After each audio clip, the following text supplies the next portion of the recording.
friends, welcome back to my YouTube channel. My name is Ellie and today I'm going to be doing a very requested tattoo tour. So I have always loved tattoos ever since I was a little kid. I just thought they were a cool form of self-expression and they just looked really awesome.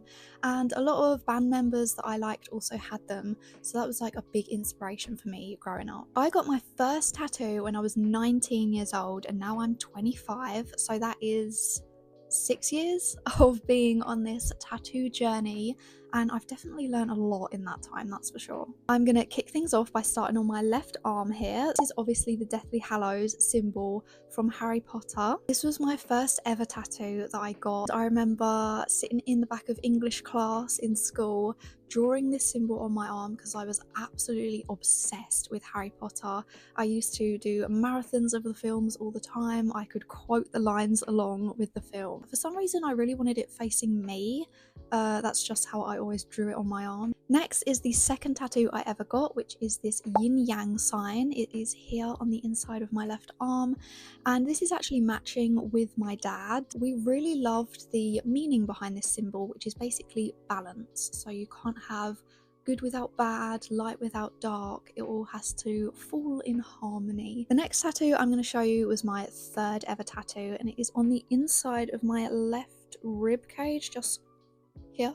There is an artist that I have followed online for many years. Her name is Anastasia Tassu. I think I might be pronouncing her name wrong, I'm so sorry. But this little rose is one of her designs. Her style is really cool because a lot of the time she doesn't take her pen off of the paper. I guess it's kind of like messy. Some people might say it's messy, but the whole point of it is that art doesn't have to be perfect, and yeah, I just really loved it and I thought it would fit perfectly down the side of my ribs. Moving back up to my left arm, this is going to be part of a Blackwork slash witchy vibes sleeve eventually. I have this magic potion bottle on my left wrist. It is the Drought of Peace, which is meant to help calm anxiety and nerves. Anxiety is something that I have struggled with literally my entire life. I'm a lot better now that I'm in my mid-20s and I have sort of grown into a person. But yeah, growing up, I really struggled with it, so this is just to kind of symbolise my journey with that and where I am now. This tiny little heart leaf here is just tucked away in that gap on my left arm,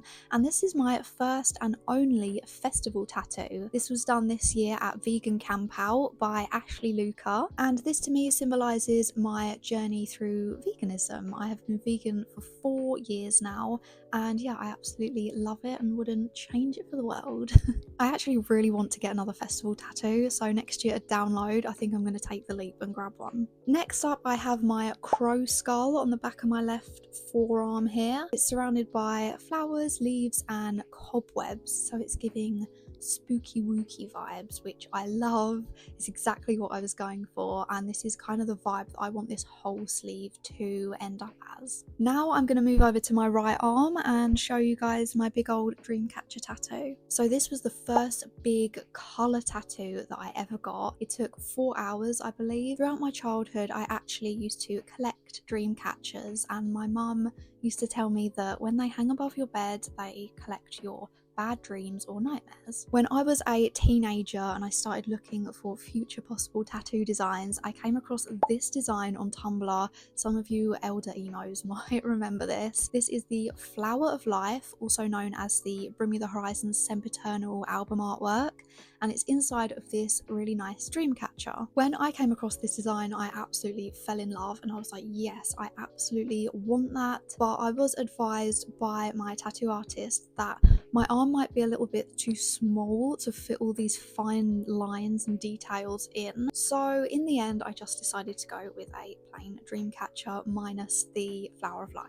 It wasn't until later, after I got this tattooed, that I started to find out about their heritage and the cultural meaning behind dream catchers. I have sat there and done lots of research and educated myself the best that I possibly can. Saying that, I'm always open to learning more knowledge, so yeah, if you have any cool facts or anything that you want to share about dream catchers, please leave them in the comments and we can all be educated together. The rest of this right arm sleeve was all done by the lovely Jessica Delaforce. I will put her Instagram on the screen now. Shout out to her, she is an amazing artist. I'm gonna quick fire through my sleeve. It is all neo-traditional and nature based. Firstly, we have my little bumblebee sitting on a sprig of lavender. Here is my deer. I absolutely love her. She is peeking up over grass and flowers. Isn't she just a cutie? I love her so much. This is maybe one of my favorite tattoos that I have. Here is Mr. Fox. He actually kind of matches the placement and design of my crow skull on my other arm. I am obsessed with how they line up and the symmetry and balance they have between them. I think it looks so cool. And this is my scenic view of mountains and a forest and lakes with the word adventure written next to it. Jessica actually based this off of a Bob Ross painting.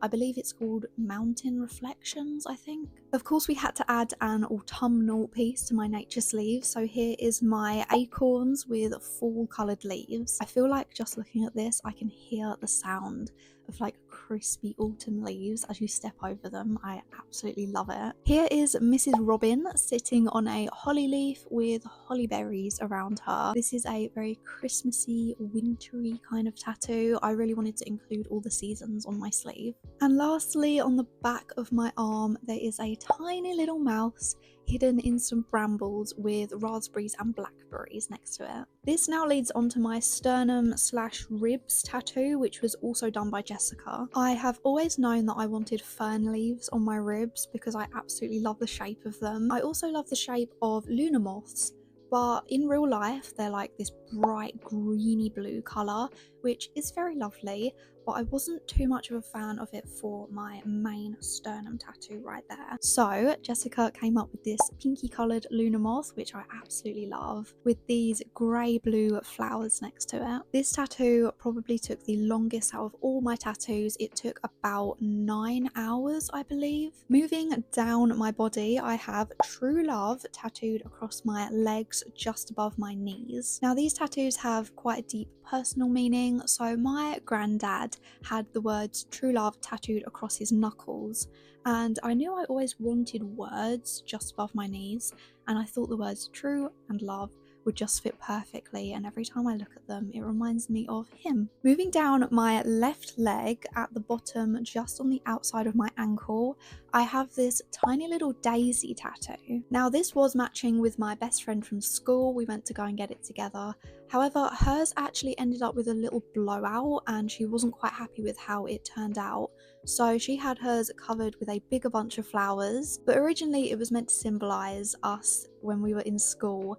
We used to sit outside at lunchtime and make daisy chains on the field, and still we cherish those memories. It was such a lovely time in our lives. Moving around my ankle, I have 3 different Pokemon tattooed. They are 3 of my favourites. I have Eevee, Mew and Meowth. Now I love all 3 of these, however the Meowth kind of looks like it's sitting in a banana instead of a crescent moon, so I'm hoping in the future I can get it touched up a little bit, like maybe add some like white highlights or sparkles or just something in it to make it look a bit more moon-like instead of banana-like, I guess. Now we are heading on over to the bottom of my right leg. I have this stick and poke smiley face that I actually done on myself during lockdown because I was bored. During lockdown I was craving a new tattoo, but obviously all the studios were closed. So yeah, I just decided to get some tattoo ink and stick and poke myself. To be fair, I think I've done kind of a good job because it stayed in really well, like none of it has fallen out at all. Probably not the most sanitary thing I've ever done, but it was fun.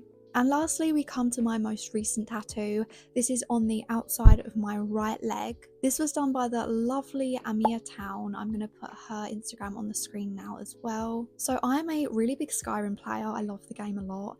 And I knew that I wanted some kind of weapon tattooed, and I just thought there's lots of weapons in Skyrim, so I might as well choose one of them. My weapon of choice when I'm playing Skyrim is the Mace of Molag Bal, but that has quite a dark storyline behind it. So I decided to go with the Nightingale blade, which you get from the Thieves Guild. Any Skyrim players out there will know what I'm talking about. And it's wrapped up in an ivy vine. Looks like it's been chucked away and it's all overgrown in the wilderness. That was kind of the vibe I was going for. And that is all the tattoos that I currently have. I have so many more planned for the future. Next, I want to work more on my Blackwork / witchy vibe arm, and I also want to get some more video game tattoos as well as band tattoos. I really want Bring Me the Horizon and Architects on my thighs here, and I also really want an Amity Affliction tattoo. They are such a good band. If you don't listen to them, get on it because they are amazing. If you have any questions about my tattoos or getting tattooed in general, like the process of it,